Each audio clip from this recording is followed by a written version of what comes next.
Está começando mais um Acredite Se Quiser, Arquivo Fenômeno. E hoje nós vamos voltar à ufologia. Tem muito tempo que a gente não fala de ufologia, então vamos lá. Hoje nós vamos falar de OVNIs e sua mania de grandeza. Não é mesmo, senhor Ufjack? Isso aí, Mr. PH. Finalmente voltamos para o tema ufologia, né? O pessoal estava esperando aí, ansioso, então o tema de hoje vai ser grandioso. É isso aí. Então daqui a pouquinho, logo depois da vinheta, vamos começar esse bate-papo muito interessante.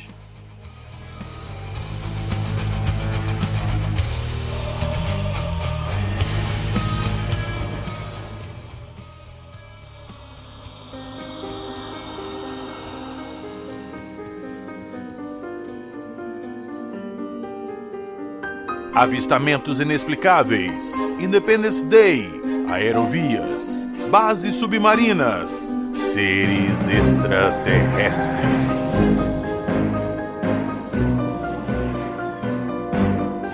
Acredite se quiser.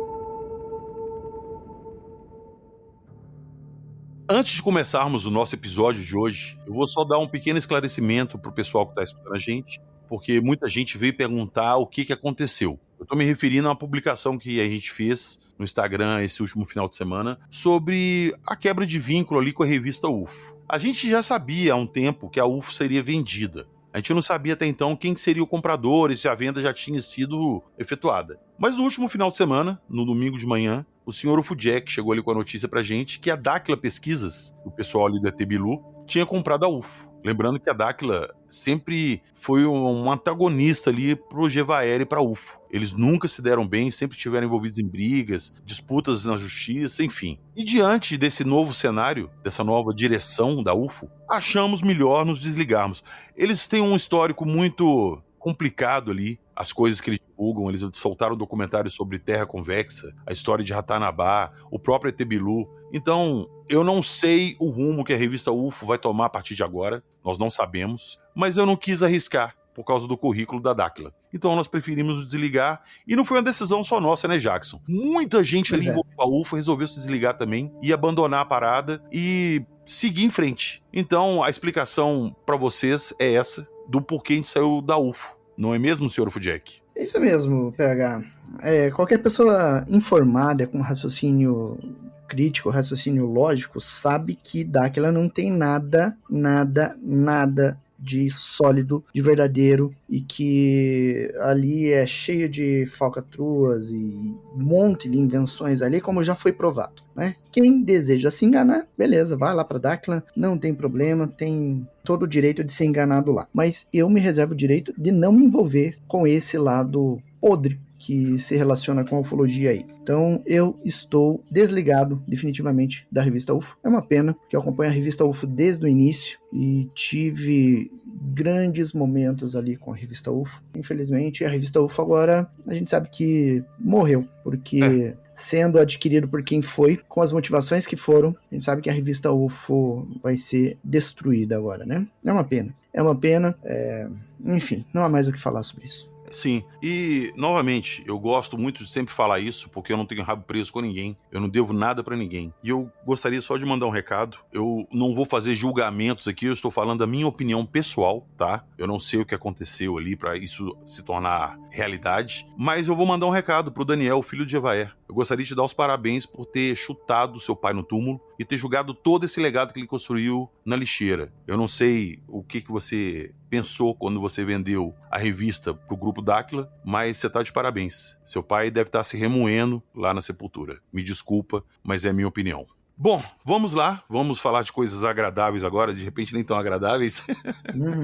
Vamos partir pro nosso relato, né, senhor Ufjack? Que é um relato que eu vou te falar que quando eu escutei a primeira vez, me deu um cagaço gigantesco. Então vamos lá escutar o relato e a gente já volta aqui para comentar.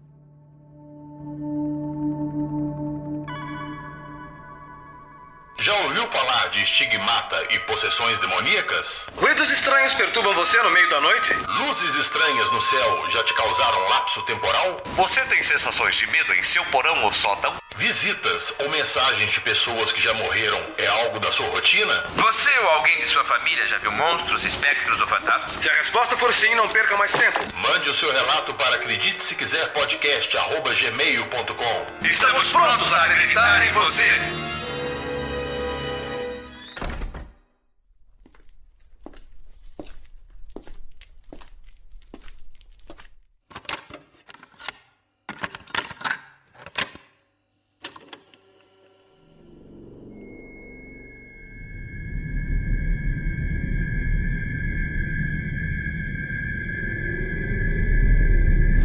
Fala, Jax PH, como é que tá aí, beleza? Meu nome é Blaine Fernandes, sou motorista de carreta aí já há uns 15 anos aí. Nós, motoristas de carreta, nós temos um rádio comunicador no caminhão aqui, que a gente fica reportando acidentes na estrada, algumas circunstâncias que a estrada possa dar aí. E normalmente esses rádios conseguem captar aí algumas frequências meio estranhas, alguns barulhos estranhos. Sempre foi rápido, nunca foi algo muito longo, não. E no dia 25 de dezembro de 2025, olha a data aí, Natal, hein? Pode ser algum sinal. Eu estava viajando entre Sete Lagoas e Belo Horizonte, mais ou menos ali na altura do pedágio ali da BR-040, e eu consegui captar e filmar uns ruídos muito estranhos nesse rádio comunicador que a gente tem. E, cara, eu nunca vi tão longo desse jeito, e eu não consegui entender nada.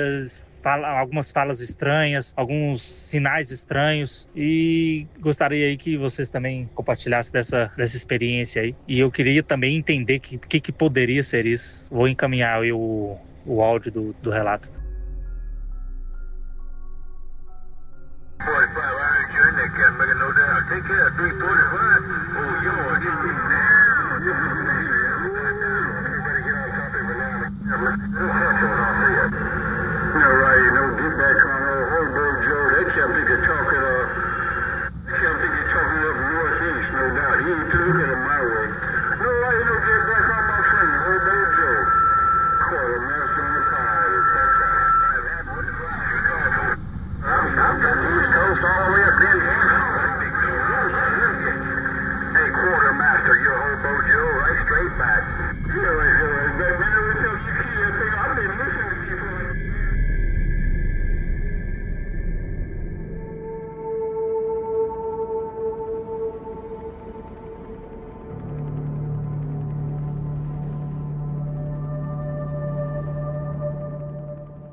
Ô Jackson, acabamos de escutar o áudio do Blênio. Essa mensagem, essas vozes que ele captou ali no caminhão dele viajando à noite numa estrada de Minas Gerais. Oh, meu Deus. Ai, caramba. O que você acha disso, Jackson? O que você tem pra me dizer disso? Cara, tem várias possibilidades. Na hora que eu comecei a ouvir isso ali, eu percebi que muito do que se fala ali é algo em inglês, algo truncado. É, eu percebi também. Né? Vamos ver as possibilidades. A primeira possibilidade pode ser comunicação da ISS para centrais na Terra. A segunda possibilidade é algum avião em grande altitude, que às vezes passa, avião espião mesmo, de qualquer país, incluindo dos Estados Unidos. Talvez espião, ou nem tanto, às vezes um avião militar dos Estados Unidos indo para a Antártida, por exemplo, é uma outra possibilidade. Terceira possibilidade é uma reverberação na atmosfera, ou seja, uma transmissão que vai ficar ricocheteando nas altas camadas da atmosfera até ser captado pela antena. E isso já é um fenômeno já documentado. Por exemplo, anos depois do final da Segunda Guerra Mundial, havia radioamadores captando comunicações da época da Segunda Guerra Mundial, porque ficava aquilo lá reverberando e sendo refletido na atmosfera. É mesmo? Sim, tem casos documentados assim. Então Caramba. Existe essa possibilidade também, né, de comunicação. E a última, que eu acho menos possível, nesse caso, né, não tô descredibilizando o fenômeno, é um fenômeno que eu aceito, mas um caso de transcomunicação também, pode ser. Eu particularmente não acredito que seja esse o caso nesse evento aí, mas é uma possibilidade também. Ô Jackson, inclusive, eu vou dar mais ênfase pra essa teoria sua, porque você não tá sozinho nela. Eu, óbvio, quando eu recebi esse áudio dele e o relato, eu mandei pro Joab escutar. O Joab falou que deu uma analisada assim superficial, mas foi a mesma coisa que você falou, que ele notou alguma coisa em inglês também, que tá meio embolado ali com alguma interferência. Mas ele falou o seguinte: PH, existe uma condição atmosférica chamada Sporadic E, e acontece normalmente no verão, onde frequências de rádio como FM viajam muito mais longe pela ionosfera. É bem provável que ele tenha captado uma frequência para alguma transmissão assim de outro país. Só queria confirmar se teve alguma tempestade solar nos dias próximos, dia 25 de dezembro, para ver se a ionosfera estava mais carregada, para ter gerado esse efeito. É basicamente o que você falou. Uhum. Então, eu acho que nesse caso específico, como tem algumas palavras ali em inglês que são... Você sabe que a pessoa tá falando inglês, são palavras assim isoladas que não te dão contexto da conversa, mas você nota que tem um idioma sendo falado ali de fundo. E muita interferência também, geralmente, deve ser por causa da distância, né? Da transmissão tá fraca, alguma coisa assim. Então eu acho que nesse caso, nós finalmente nós trouxemos um relato aqui que nós temos uma explicação. Nesse caso. Mas eu também não tô descartando outras hipóteses, não. Mas pra mim me parece ser uma coisa assim mais, digamos, comum, mundana, justamente porque a gente escuta o idioma inglês ali. Se fosse um idioma totalmente desconhecido, eu ficaria mais cismado. Mas nesse caso, eu acho que não, né, Jackson? Esse caso não, né? Parece ser algo banal mesmo, captado por alguma frequência eletromagnética, algo mundano mesmo, né? Não parece ser nada extraordinário. Concordo com você, mas eu te garanto também que se fosse eu, no lugar dele, dirigindo numa estrada de noite, ouvisse isso, a minha viagem tinha durado metade do tempo. Mas, ô Gleison, valeu, brigadão, cara, tamo junto, valeu mesmo por ter mandado seu relato. E mesmo que às vezes a gente pegue um relato assim, que a gente veja que pode não ser uma coisa sobrenatural ou ufológica, eu gosto de trazer aqui, porque às vezes outras pessoas passam por isso também. Então já fica de referência aí, se vocês passarem por uma situação parecida, já tem uma hipótese do que pode ser. Tranquilo? Bora pro nosso episódio, senhor Ufudjek? Bora. Então bora lá. Você está ouvindo o Arquivo Fenômeno.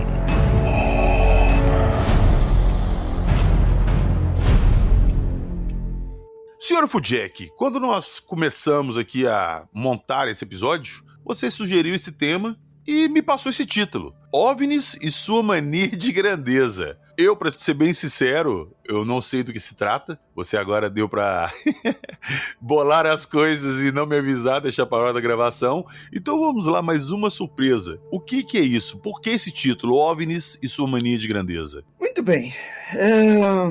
Daqui a uns dias, em maio, nós vamos fazer 40 anos da noite oficial e de toda aquela onda ufológica que aconteceu antes e depois da noite oficial, né? E naquela noite, na noite de 19 de maio de 86, nós tivemos a passagem de uma nave de 1,5 km sobre a cidade de Santos, São Paulo, passando por Campinas, contornando São José dos Campos e saindo ali por cima de Ubatuba. 1,5 km é uma coisa grande, né? Você já vê uma mania de grandeza nesse fenômeno, né? 10 dias depois, teve outra ainda maior, com 11 quilômetros de comprimento. Tipo Independence Day, né? Os donos dessas naves não são nada modestos, né? Então nós vamos abordar aí alguns casos gigantes. A gente já falou alguns programas atrás, uns bons programas atrás, sobre os OVNIs gigantes da FAB. Sim. Casos, né? Em que a FAB registrou esses objetos. Só que não é só no Brasil que eles aparecem, né? Eles aparecem em muitos lugares.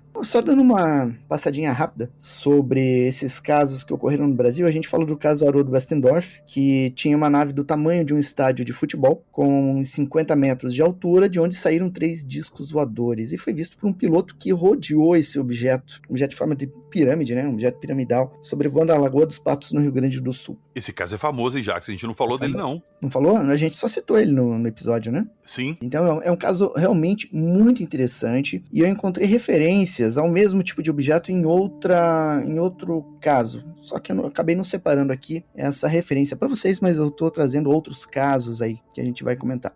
Naquele programa a gente falou também de um avistamento em Campinas, de um objeto que tinha só 20 vezes o tamanho de um Boeing 747. Um Boeing 747 é aquele que tem aquela corcova na parte da frente, em cima. Aquele é o 747, um dos maiores que existem. Aquele avião, ele tem quase 100 metros de comprimento. Então imagine, esse objeto aí, o tamanho que tinha, né? Era 20 vezes maior. Então isso foi visto em Campinas, ali em abril de 2003. E tem documentos da Força Aérea relatando esse episódio. Existe, além da noite oficial, que você tem 2 casos, tem um caso famoso na ufologia que envolve a observação de um objeto em forma de bola de futebol americano com 100 metros de uma ponta a outra. Ah, eu conheço aí, acho que é de um cabinho qualquer do exército chamado Holanda, não é isso? Exatamente, o Coronel Holanda deu entrevista pro Geva e pro Petit falando dessa nave, né? E você sabia que tem foto desse objeto? Tem, mas foto de uma mancha que não dá pra distinguir ou uma foto que dá pra ver? Foto que você vê a forma do objeto. Não apenas uma foto, então, são várias fotos. Aonde? Está no Instagram do Fenômeno. Garoto, aí ó. Olha só, essa foto específica, você vai deixar aí pro pessoal ver depois lá no Instagram do Acredite Se Quiser. Mas você vê a forma luminosa e forma de bola de futebol americano. E os documentos falam que foram fotografados ali na região onde o Holanda teve a experiência, né, desse objeto grandão aí. Ô Jackson, rapidamente, desculpa te interromper aqui, mas na Operação Prata aí, uma curiosidade. Eu vou falar isso que o pessoal já tem um tempo que eu tenho essa informação, tá? Quando a gente gravou com o Heitor Costa, ele soltou essa informação pra gente. E eu procurei correr atrás, só que acabou dando ruim pra mim. Eu não vou entrar muito em detalhes por que deu ruim, mas, segundo o Heitor, o Holanda, quando ele tava lá na Operação Prato, e ele foi pedir mais recursos pra poder registrar esse fenômeno pro Exército, o Exército não tinha recurso. Deram pra ele uma câmera fotográfica muito das vagabundas que ele foi adaptando, colocando papel celofane na frente da lente pra tentar tirar a luz, fazer um filtro pra pegar. E ele tinha alguns amigos maçons que viraram pra ele e falaram assim: não, a gente tem câmera Super 8 aqui e fitas virgens. A gente pode te ceder pra você fazer o registro desse material. E assim foi feito. O Holanda pegou esse emprestado com os maçons, fez esse registro, e quando ele foi devolver o equipamento, os maçons falaram assim: não, então tá, nós vamos fazer uma cópia pra gente, vocês ficam com os originais, beleza? Beleza. Esse material, Jackson, esse registro de vídeo, ele existe na mão dos civis. Está na mão dos maçons esse registro em vídeo. Não é do Exército, a pessoa fala assim: ah, isso aí tá numa caixa mofada lá no comando de Belém, não sei o quê, e nunca mais vai ver a luz do dia. Mentira, isso tá na mão de maçons. E eu tenho certeza que isso está preservado até hoje. Até hoje. Eu tentei correr atrás desse material, mas os maçons não gostam mais de mim, então... Mas se alguém souber... Inclusive, eu tenho o nome dos maçons. Foi me passado o nome dos maçons. Se alguém tiver interesse e quiser correr atrás aí, entre em contato que a gente passa as informações. Desculpa, mas eu aproveitei o momento para soltar essa informação pessoal. Isso aí, mas é uma informação válida, né? Afinal, um objeto de 100 metros de uma ponta a outra que foi registrado em fotos e filmes, isso tem que ser divulgado, né? Sim. Muito bem, vamos entrar nos casos inéditos, então. No ano de 1986, em novembro de 1986, ocorreu um desses casos em que os OVNIs, os donos dos OVNIs, não foram nada humildes em demonstrar suas capacidades tecnológicas. Então, em novembro de 1986, um Boeing 747 da Japan Airlines, o voo 1628, decolou de Paris em 16 de novembro, com destino a Tóquio. Ele fazia uma rota, ele decolava lá de Paris, ia em direção à Islândia, passava ali por Reykjavik, cruzava o Oceano Atlântico, passava pela Groenlândia, seguia por todo o Canadá até chegar no Alasca, na região de Anchorage, e depois cruzaria o Oceano Pacífico até chegar à cidade de Tóquio. E a bordo do avião havia um comandante extremamente experiente, que era o Kenju Terauchi, que é um ex-piloto de caças lá do Japão e que tinha já mais de 10 mil horas de voo com o 747. Então o cara era foda. E além dele tinha o copiloto Takanori Tamefuji e um engenheiro de voo chamado Yoshio Tsukuba, todos eles muito experientes. E aí o voo aconteceu normal, fizeram toda a rota de voo, e quando eles passaram a fronteira do Canadá com Alasca, as coisas começaram a acontecer. Então ele entrou em contato com o Centro de Controle de Tráfego Aéreo lá de Anchorage, por volta das 17 horas e 9 minutos daquela noite, né, no horário local ali. E aí o controle de voo informou que o avião havia aparecido na tela do radar e eles estavam a 166 quilômetros a nordeste de Fort Yukon, lá no Canadá.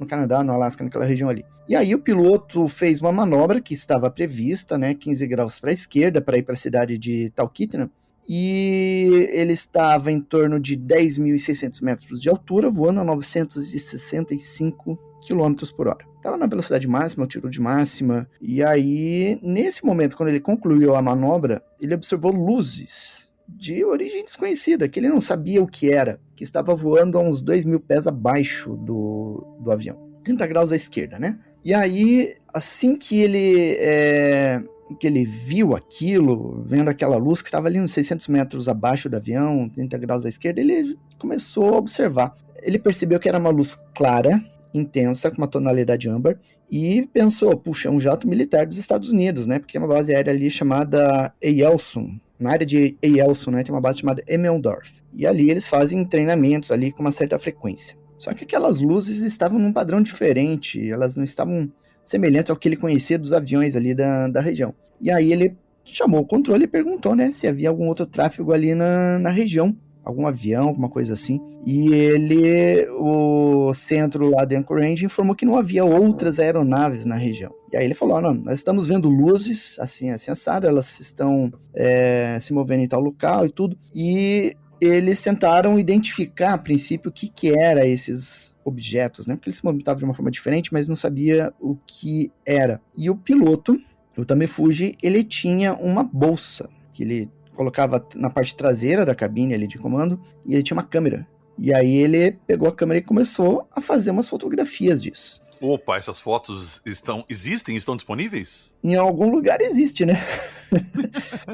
E aí, após uns 3 a 5 minutos, essas luzes ficaram lado a lado. Então elas começaram a voar em formação por aproximadamente 10 minutos, fazendo basicamente a mesma rota do voo da Japan Airlines, fazendo um movimento ondulante. Leia-se zigue-zague, indo de um lado para o outro, fazendo aquele movimento ondulatório. Aí o próprio piloto, depois ele relatou que essa luz era tão intensa que ele sentiu o calor da luz no rosto. Sabe quando bate o sol que esquenta o seu rosto? Era mais ou menos aquilo, esquentava. E aí teve um momento que eles brilharam intensamente e aparentemente aceleraram numa velocidade muito alta. Ô Jackson, essa história de o avião, essas luzes, né, se aproximarem e tá muito quente, eles sentirem o calor, é um relato até bem comum. Inclusive tem um caso muito famoso, que a gente não falou dele aqui ainda, eu quero muito esse ano trazer esse caso pra cá, que é o caso Cash Landrum. Você já ouviu falar, claro? Sim. Que 2, na época, moças e uma criança avistaram um objeto triangular, elas até afirmavam que ele estava sendo escoltado por helicópteros militares, mas que em determinado momento elas saíram no carro para ver o objeto que estava na estrada e elas sentiram um calor muito grande e elas entraram no carro para se proteger, que estava chegando a queimar elas. Elas entraram lá dentro com um calor absurdo e mais tarde, depois, no final da história, quando elas chegaram em casa, elas estavam com marcas de queimadura pelo corpo, como se tivessem sido expostas a um sol muito forte. E elas tiveram sérios problemas de câncer de pele e tudo mais depois e vieram a falecer desse caso. Sim. Então essa história aí de sentir esse calor e tudo assim é uma parada até bem comum. A gente até falou de um caso lá na França também que uma pessoa encontrou uma nave também com as gretinhas parecendo um ralinho e ele chegou perto pra olhar e queimou ele e ficou com a marca no corpo. Pois é. Esse tipo de caso é bastante comum, né, de aquecimento, e foi relatado pelos pilotos ali, né? O objeto ficou na frente, depois eles aceleraram numa velocidade muito alta. Esses objetos, essas luzes que eles estavam vendo perto do avião, elas tinham um formato quadrado, como se fosse quadradinhos de LED, sabe? Formando um retângulo, dois deles. E aí essas luzes, elas pulsavam e mudavam assim de intensidade, mas mantendo aquela formação, exatamente a mesma distância entre elas em relação ao avião. Por volta das 17 horas e 23 minutos, surgiu um terceiro objeto, uma aparência mais pálida inicialmente, mas muito maior que os anteriores. E aí eles ligaram o radar meteorológico do avião e detectaram um objeto sólido logo à frente. E depois, né, entrando em contato com o centro de controle, o próprio radar militar da base aérea lá de Emmeldorf também captou esse objeto. E quando eles chegaram na região de Fairbanks, esse objeto se aproximou. Mas é um troço colossal, cara. Tipo, meio que Independence Day, assim, para ter uma ideia do tamanho da coisa. Ele tinha, talvez, mais de 20 vezes o tamanho do 747, tinha aquele clássico formato de disco voador. E esse objeto, ele fazia movimentos, ele era rápido, ele não era, antes que alguém diga, era uma nuvem, eles confundiram com uma nuvem. Não, o objeto voava, ia para um lado, para o outro, e então o padrão de movimento exclui a possibilidade de ser uma nuvem, como os céticos tentam sacanear falando, né? quando vão falar besteira sobre ufologia. E aí, diante disso tudo, o controle autorizou uma mudança brusca de rota para que o avião escapasse desse objeto. E nesse mesmo momento, tinha um avião comercial decolando de Fairbanks, um avião da United Airlines. E aí esse avião saiu de rota para tentar confirmar visualmente a presença desse objeto. E olha que interessante. Quando esse avião decolou e que foi avisado para os pilotos do 747, esse objeto grande desapareceu. E aí depois os pilotos do United falaram, não estamos vendo nada, estamos vendo as luzes do avião da Japan Airlines, mas não estamos vendo nada. E aí depois que esse avião passou pelo Japan Airlines, aí eles perceberam que esse objeto estava atrás do avião da United, se escondendo dos outros pilotos, digamos assim, né? Então você via que havia um movimento inteligente coordenando as ações desse grande objeto. E aí então eles pousaram lá na base, no aeroporto lá no Alasca, relataram todo o fato, foi feita toda uma investigação a respeito e gerou várias e várias páginas de documento. Inclusive, atualmente são documentos liberados e nesses documentos tem a foto da tela de radar, onde aparece o OVNI. Só que as fotos que o piloto fez não ficaram boas. Primeiro porque ele estava nervoso, não conseguia focar direito a câmera e havia turbulência, então ficou bem borrado aquelas imagens que ele tentou fazer. Ô Jackson, rapidamente, uma nuvem ou fenômeno meteorológico apareceria no radar? Dependendo da nuvem, sim. Dependendo do radar também. Tem radar que é adaptado para pegar nuvem. Tanto é que tem radar meteorológico, né? Para fazer a detecção da nuvem, como é que ela está, a forma, tamanho, tudo. Mas um radar de uma torre de controle, ele seria calibrado para pegar uma nuvem? Não. Senão ia ficar muito poluída a tela dele. Aí o que tem é o seguinte, você tem o radar meteorológico e o radar convencional. E existe ainda os radares militares. Então eles operam, todos eles, em frequências diferentes. Como o equipamento é mais sensível, ele vai pegar nuvem, ele vai pegar bando de aves, ele vai pegar esses objetos menores. E esse tipo de sensibilidade é usado mais para radar meteorológico. Aí tem o radar, ele é basicamente uma onda eletromagnética que é emitido, e as ondas eletromagnéticas variam em intensidade, amplitude, fase, e as ondas de radar é a mesma coisa. Então, existem várias formas ali do radar operar, entendeu? A maioria das vezes, se o radar pega, a maioria dos radares, né, se ele pegar alguma coisa, é porque é algo sólido que foi captado. Você está ouvindo? Acredite, se quiser.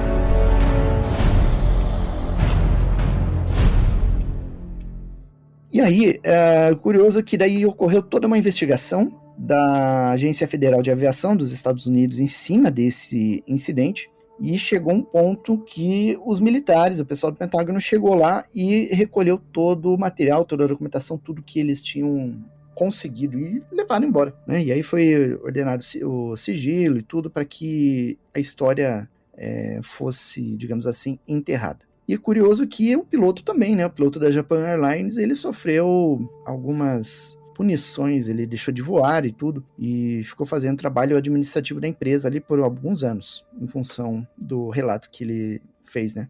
Ô Jackson, essa história desses OVNIs gigantes, ela é muito interessante porque me chama a atenção que não é uma coisinha que passaria rápida pelo céu e ninguém veria. A gente tá falando de coisas, às vezes, igual você falou aí, de um que era 20 vezes maior que um Boeing. É quase 2 quilômetros. Sim. É uma coisa muito grande. Inclusive, isso nunca saiu da minha cabeça, tá? A pessoa que divulgou tem um histórico suspeito de ficar divulgando fake news, mas eu lembro de uma época aí, acho que coisa de um ano atrás, o Steve Greener, numa live, ele falou que tinha um país que tinha recuperado uma nave e a nave tinha... Eles não tinham recuperado. A nave tinha caído num país, ele não citou qual, e a nave era tão grande que eles acharam que era impossível mover a nave, eles preferiram construir um prédio em volta para tampar ela e poder estudar. Você lembra dessa história? Tem essa história. E ao que parece, isso foi na Coreia. Inclusive, foram feitas algumas investigações e que identificaram possíveis locais ali onde haviam laboratórios secretos com prédios peculiares. E aí, o que ficou ali, quer dizer, eles não puderam bater o martelo, né, dizer que era ali que tinha essa nave gigante. Só que todos eles eram próximos a cidades bem povoadas. Toda a região onde esses laboratórios estão são áreas densamente povoadas e seria impossível que um OVNI caísse ninguém da cidade visse, documentasse, registrasse ou divulgasse. Mas tem quanto tempo que esse OVNI teria caído? Há quanto tempo? Dependendo de quanto tempo 70, ele caiu. se não me engano. Pois é, será que na década de 70 já era um local assim densamente povoado? Coreia, China, Japão, são países densamente populados, né? Tem isso.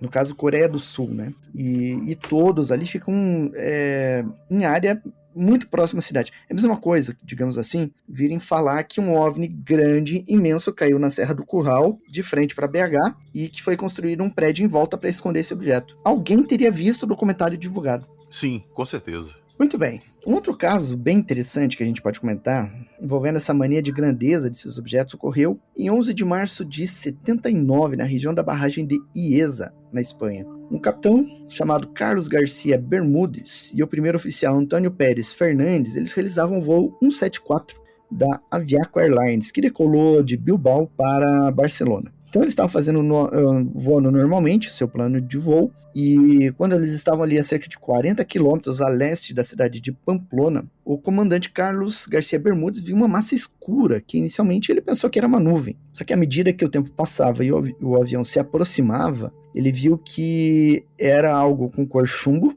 em formato discoide. Só que não era um disco, eram 3 discos sobrepostos, como se colocasse um prato em cima do outro, né? Basicamente isso. E eles estavam empilhados ali, um sobre o outro, e o tamanho era realmente gigantesco, era algo imenso.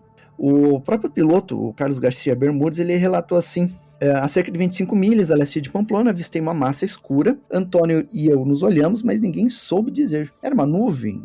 E à medida que nos aproximávamos, aquela cor quase preta foi ficando mais clara, parecida com o chumbo, e ele estava parado bem no centro da aerovia.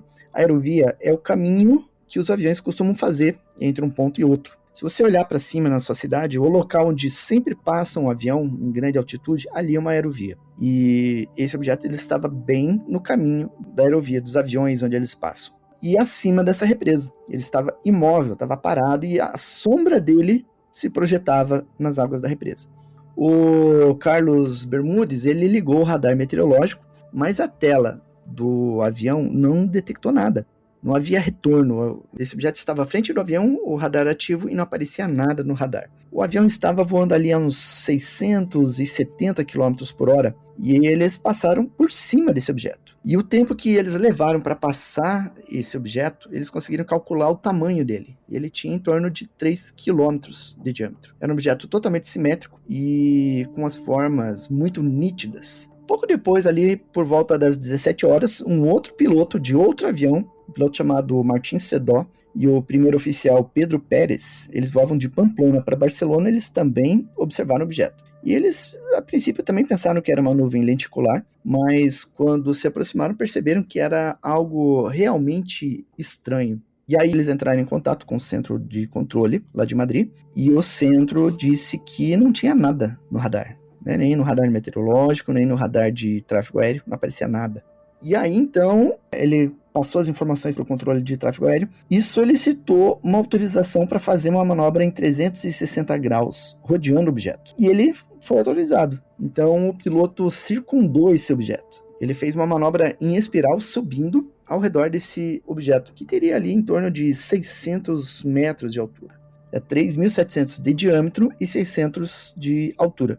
E aí, então, diante da estranheza dos fatos, né, os militares começaram a fazer o rastreamento. E eles captaram um avião, e no radar mostrava o avião fazendo a manobra em 360 graus, mas havia uma zona de silêncio, uma zona escura, onde não havia nada refletido, onde não passava a onda do radar, como se absorvesse a onda do radar. Troço bem esquisito. Dali a pouco, um outro avião, um Fokker, voando de San Sebastián para Barcelona, passou ali 30 minutos depois. Ele também observou esse objeto, e esse objeto estava voando, já estava se deslocando, ele não estava mais parado, ele estava voando contra o vento. E depois outros aviões ali passaram também, passou um avião da Ibéria, passou um outro vindo de Hamburgo para Las Palmas, e todos eles observando aquilo. Inclusive alguns pilotos que eram céticos observaram aquilo e, curioso, deixaram de ser céticos. Ô, Jackson, você falando de novo desses OVNIs gigantes, a gente já falou disso no episódio dos OVNIs gigantes da FAB.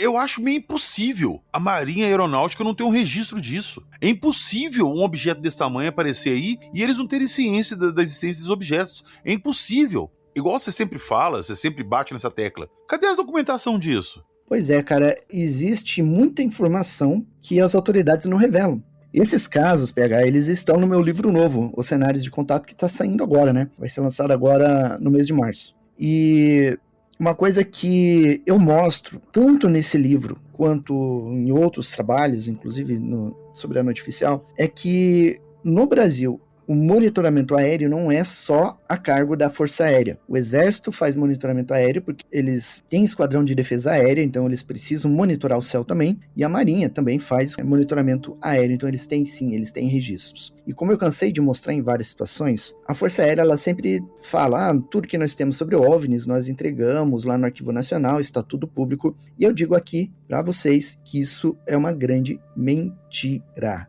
Eu tenho provas de que a Força Aérea esconde informações, tá? E essas provas eu vou revelar muito em breve agora, chegando à noite oficial, eu vou escancarar algumas mentiras da Força Aérea em relação a esse caso. O Exército também monitorou OVNIs na noite oficial, eles também têm documentação sobre OVNIs, inclusive sobre OVNIs gigantes. A Marinha também tem, inclusive eu entrevistei um controlador de voo da Marinha que ele comentou abertamente, né, falando, olha, quando a gente fazia algum tipo de treinamento, principalmente com outras nações, era normal que esses objetos aparecessem. E numa das ocasiões surgiu um objeto imenso, em forma de tábua de cortar carne, aquele troço achatado mesmo, sabe?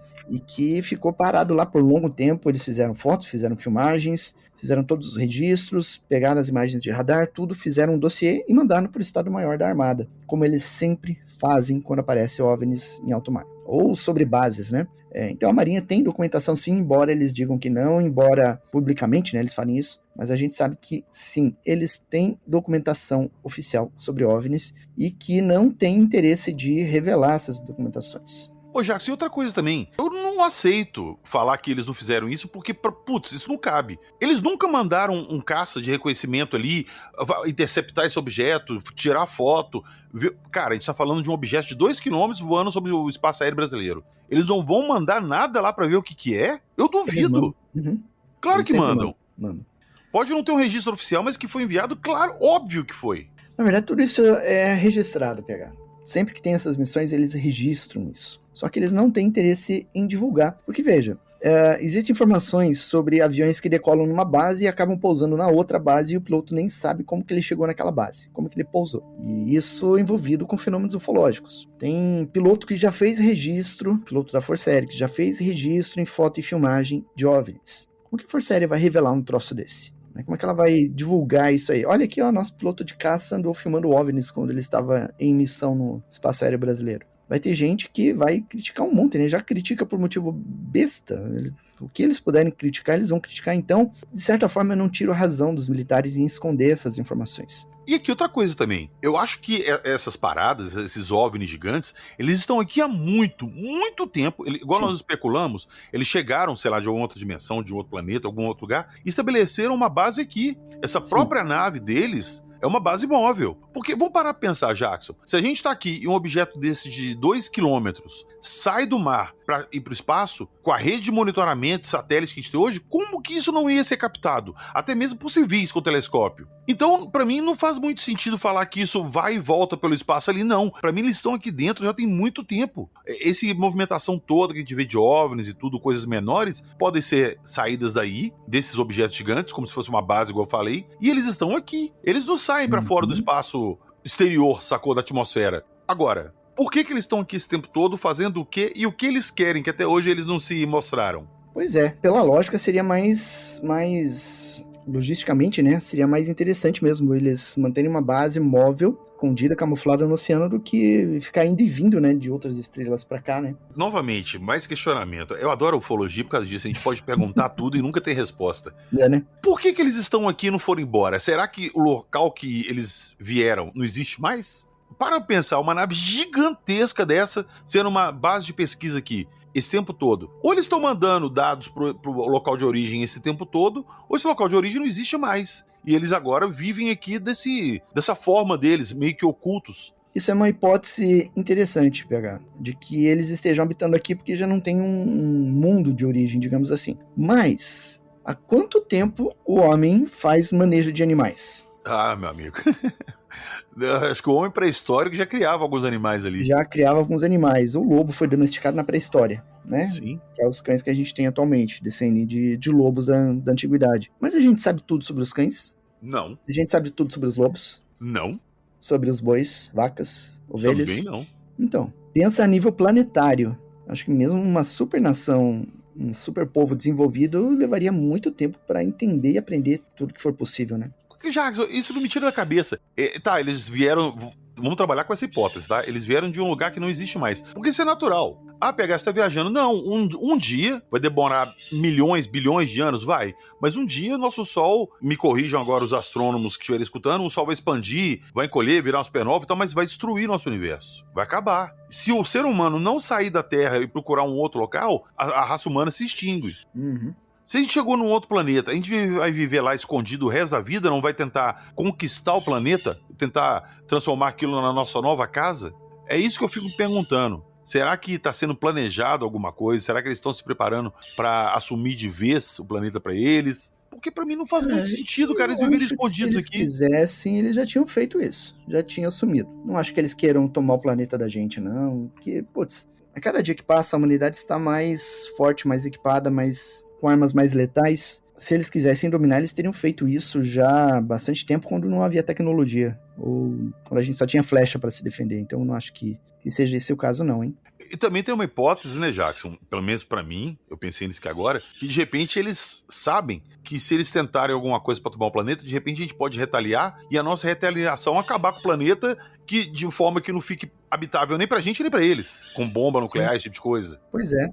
Então, melhor do que estragar tudo é deixar do jeito que tá e ir vivendo ali. Porque eles sabem que se eles fizerem alguma coisa, de repente eles vão ficar sem nada. Eu não sei, é só uma hipótese também. Sim, é uma hipótese válida. Aí a gente já puxa. Esse episódio tá sendo explosão de cabeça, tá explosão de cabeça. A gente já puxa os relatos de visitas frequentes de OVNIs em instalações militares. Como que se eles quisessem reconhecer o provável inimigo, sacou? Ao que eles têm ali que pode ser ofensivo pra gente? Como é que a gente combate isso? Saca? Esse tipo de investigação. Quando você tá numa guerra, qual que é a sua prioridade ali numa guerra? É atingir os pontos militares do adversário para neutralizar as defesas deles. Sim. Uhum. A defesa e o ataque. Sim, exatamente. Esse é um dos pontos interessantes. Mas eu acho que eles têm sim essa intenção de saber como são as nossas armas, como a gente luta, como é a nossa tecnologia, mas sem a intenção de usar isso, sabe?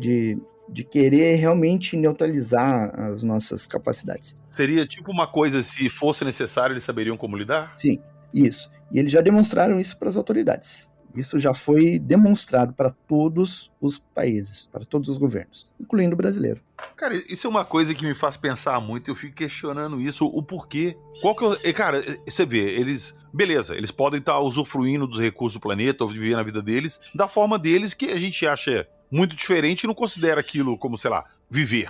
Eu encararia isso como sobreviver. Mas tá aqui no planeta esse tempo todo, sem nunca ter se revelado, sem nunca ter ido em outros ambientes, sei lá. É uma coisa muito, sim, sem sentido pra mim, saca? Quanto mais a gente pensa nesses assuntos, quanto mais a gente questiona, mais perguntas chega, cara. Uhum. Se eles estão aqui esse tempo todo, por que eles nunca se manifestaram? Até porque a existência deles, se eles estão aqui há tanto tempo, é uma coisa que não traz malefício pra humanidade. Uhum. Pô, quanto tempo eles estão aqui? O que eles já fizeram de mal pra gente? Nada. Sim. Pelo menos que a gente saiba. Então não faria muito sentido eles ficarem escondidos. O que eles fizeram foi algo mais pontual, né? Não foi algo generalizado, né, digamos. Sim. Eles precisam estudar a biologia do planeta, o ser humano, então eles pegam alguns espécimes isolados, fazem os estudos que tem que fazer e devolvem.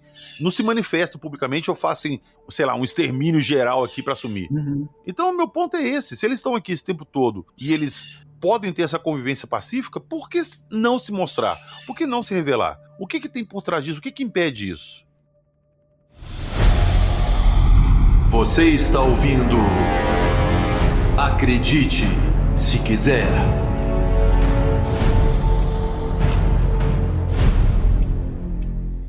Então foi isso. Hoje nós meio que fizemos uma segunda parte ali dos OVNIs gigantes da FAB. Lembrando a vocês que o que vocês escutaram nesse episódio é um pequeno aperitivo do que o senhor UFO Jack está preparando no livro dele, que sai agora em março, né, Jackson?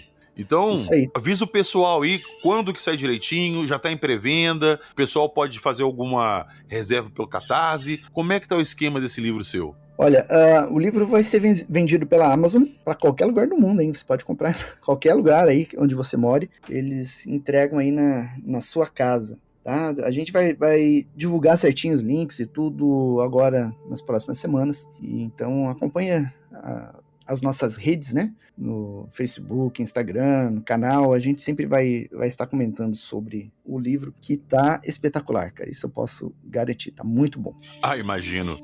E eu já vou aproveitar, Jackson, para puxar outra coisa também. Daqui a uns meses nós temos aí os 40 anos da Noite Oficial dos OVNIs, que foi do dia 19 para 20 de maio de 86. Então, em 2026, 40 anos. 40 anos já, cara. E eu sei que você está preparando ali um dossiê da Noite Oficial. Ao contrário do nosso dossiê Varginha, que serviu ali pra gente meio que desmistificar o caso e separar o joio do trigo, esse dossiê seu, ele traz muita coisa nova e com evidências, com documentos, depoimentos de pilotos, de controladores de torre. Tem todo um... como é que eu posso dizer? Todo um material ali que pode ser trabalhado, pode ser divulgado, que pode ser estudado. O que você vai lançar nesse livro? E já te chamando pra gente fazer um episódio comemorativo das 40 anos da Noite Oficial dos OVNIs aqui no Acredite Se Quiser. Isso aí. Em maio, a gente vai lançar o livro novo, mais um livro, né? Intitulado Dossiê Noite dos OVNIs, onde eu vou colocar as entrevistas que eu fiz, as pesquisas que eu fiz depois do primeiro livro. E complementando com as informações que a gente já tinha, né? Pra gente ter um panorama geral dos fatos. Então tem muita gente dando depoimento,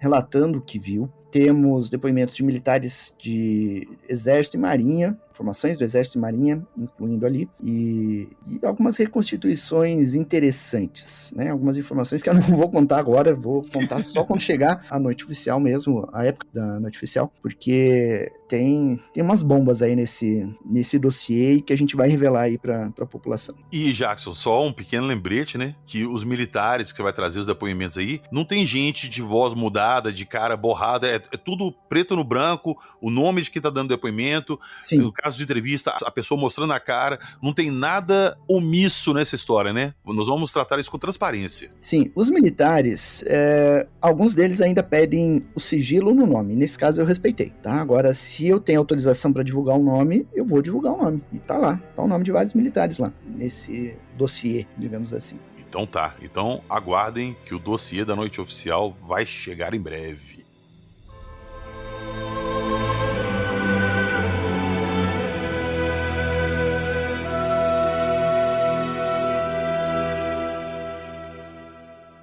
Eu vou deixar lá na descrição do episódio para vocês os links de todas essas matérias que existem lá no Portal Fenômeno e no canal YouTube também do Fenômeno, que o Jackson preparou. Nós compilamos aqui vários casos nesse episódio, mas esses casos estão separados lá no Fenômeno e no YouTube do Jackson. Então eu vou deixar os links para vocês que querem se aprofundar e ir lá e pegar mais detalhes, beleza? E lá na descrição do episódio também tem um link do nosso site, acredite se quiser, podcast.com.br. Quer dar uma moral ao podcast, quer ajudar a gente a manter o projeto no ar? Entra lá no nosso site. Lembrando que vocês aí que escutam pelo Spotify, o Spotify coloca propaganda ao extremo nos episódios de podcast. Lembrando que eu não tenho nada a ver com isso, o Spotify não me paga nem um centavo, mas coloca. Então, se você já está de saco cheio de propaganda atrapalhando o episódio, entra lá no nosso site. Lá você pode baixar todos os episódios para você, para o seu celular, para você escutar onde você quiser, independente da internet, sem propaganda nenhuma. Além de vários episódios inéditos, igual ao nosso dossiê Varginha, de 3 partes. São 6 horas de Varginha ali, meio que destrinchando o caso e mostrando alguns pontos que as pessoas ou fizeram vista grossa ou não perceberam. Então, acessem lá, acredite se quiser, podcast.com.br, dê uma moral pra gente e confiram esse material bacana que a gente deixa lá pra vocês, beleza? Valeu, nos vemos na próxima semana com mais casos ufológicos. E não se esqueçam que aqui nós só contamos as histórias. Não é mesmo, senhor UFO Jack? E o que mais? Acredite, se quiser.